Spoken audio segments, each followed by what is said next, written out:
For a really long time, I struggled with being on again and off again with my diet. And I remember we go to this restaurant every Saturday for lunch. And I remember the bartender would, yell across the bar and be like, Kim, are you on the wagon? Are you off the wagon? And that would dictate what I was going to eat. And back then I was like, oh my God, it's so awesome to be regulars. Now I look back at myself and I'm like, oh, I was such a diva. I was either all in or I was on a bender. Can anybody at all relate? My mindset was so stuck on having major highs and major lows. I was a perfect Pam. I am now in recovery, but I was a perfect Pam. If my nutrition and my workouts weren't perfect, I might as well not do it. If I'm not going to be 2 hours in the gym, why go to the gym? If my nutrition was going to be perfect, I might as well just eat shit, right? Does anyone ever feel like that? All right, so I see you shaking your head along with me. So I want you to think about another place that I see women is that, the boss piles work on you, or, you come home and it's just like the stress of life. And you're like, ugh, laying on the couch, Dublin mudslides, sliding in your face. Oh, perhaps my pretzel thins will taste good dipped in a little hummus, right? Does anyone sound like that? Or maybe you're like, I'm going straight up old school and you're going for that macaroni and cheese with that artificial cheese that just tastes so delicious, right? You want that comfort. You want that even though life is going crazy around me, I got my food that's keeping me happy. It's my spirit animal. And maybe you feel like you lost your mojo. Like you look in the mirror and you're like, what the heck happened to my body? Like I was a hottie, I had a waistline, I had a nice little ass, and what happened? Where did it go? And you're just like puzzled because you're just like, I'm doing everything. I'm doing all the things and I just don't feel like myself. I want my old self back. I want my mojo. I want my ass back. And over the past 15 years, I've worked with women like you. Worked with women who are all about breaking up with the perfection, breaking free of the comfort foods, and getting their hot little asses back. I give them the courage to live a life of infinite possibilities when it comes to diet and exercise. I do this through a framework that I call the reality diet method. And the first place we start with your sleep, because this is what I know. 1 in 3 Americans don't get enough sleep.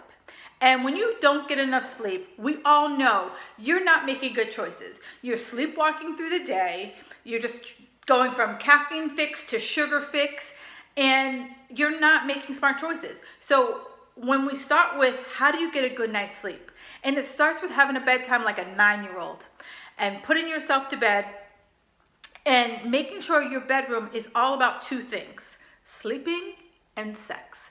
That's it.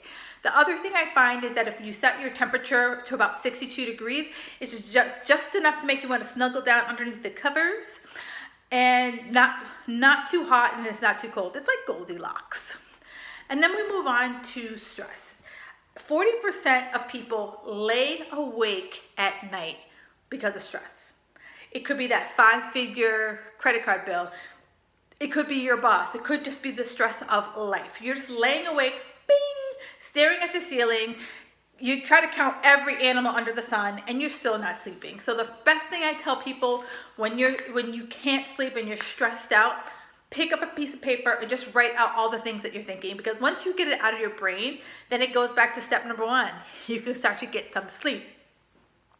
And when you are stressed out, so many of my clients will say to me, hey, stress is just a fact of my life. And I gotta go, that's the story that you're telling yourself. Because especially as women, when we're stressed out, it throws our hormones into a complete and utter shitstorm.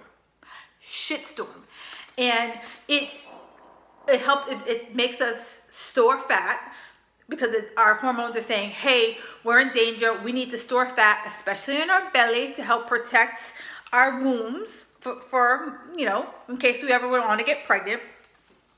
And it's just telling us that we're in danger, and our body doesn't know the difference between a saber-toothed tiger and the fact that you just got work dumped on you, or you just got an unexpected bill in the mail. So my comfort con is, you know all about this. You want to just Netflix and chill, but take the time, journal it out. Go for a nice walk in nature. Meditate. Get in a workout. Something that will help you move through that stress. And then we move on to nutrition. Right, so many people are like, well, why wouldn't we start with nutrition? Well, I know that most of you guys know what to do. I know that. It's just that for some reason, there are some sticking points, there's some blocks. And the one thing I will tell you that there's not a straight line when it comes to nutrition. You know, it's going to get messy, it's going to get sticky, it's going to get icky. But I do know that following this framework, you will find success. And once you find that success, you are going to be unstoppable freight train. And you are going to want to continue and continue and continue. Then we work on fitness. You know, for so many of us, we've been told, you know, cardio, cardio, cardio, cardio. No, we are going to focus on strength training, because for us ladies of a certain age, we need that strength training because we need to, one, fight the osteoporosis. And so when we strength train, it makes our muscles pull on our bones to help strengthen our bones. Also, it helps us look nice. Then we want to work on HIIT. We ain't got time to spend hours and hours on cardio like we did back in the day. So I work with you guys to set up workouts that are anywhere from 30 minutes to 40 minutes. You get in, you get out, no messing about. Then we move on to self-care. Now let me just tell you, this ain't bubble baths, right? This is not bubble baths at all. This self-care is really about, how do you stop feeling so stressed out? How do you just, you know, one of the things when I was in corporate I'd love to do was play hooky on a Tuesday, right? I would pretend Tuesday was a Sunday. I would wake up late, have my coffee, sit on my couch under a blanket, and I would just read. Or I would go to the movies, but I would just do something that completely took myself out of my day. Some of my friends and I would, we would play hooky on a snow day, and we would go and we would have, you know, a leisurely lunch. You know, things that you would never do. Those are the types of things we would do, and that would be our self-care. It wasn't, you know, like massages and pedicures. Those are awesome, but even just going to a movie on a random Tuesday in the middle of the afternoon feels freaking decadent. So get back to basics and set those smaller goals. You know, one of the things I always find with us is that, you know, women, when I mean us, we, you know, want to conquer the world. We want to climb Mount Everest in one day. And I say the last piece of this is we got to shift our mindset. We got to pull ourselves back, because I want you to feel like a winner. I want us to start feeling like a winner, because when you start to feel like a winner, you take more action. And the more action you take, the more results you get. And the more results you get, the more you're able to look in that mirror and be like, hey, I'm looking mighty fine. So I want you to think about how I like to set goals is good, better, best. Because goals aren't like a flick of a switch. It's not like I did it or I didn't.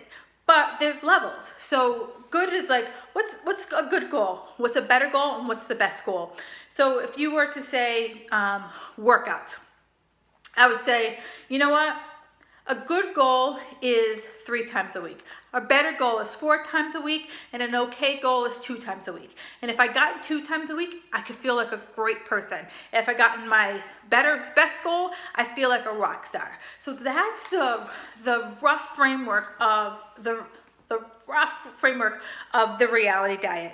And now the doors are open for the reality diet. If you see the join button below, the doors are open, and I invite you to join me in there. I invite you to have it be different. I invite you to decide that you decide the rules. You decide how it's going to be.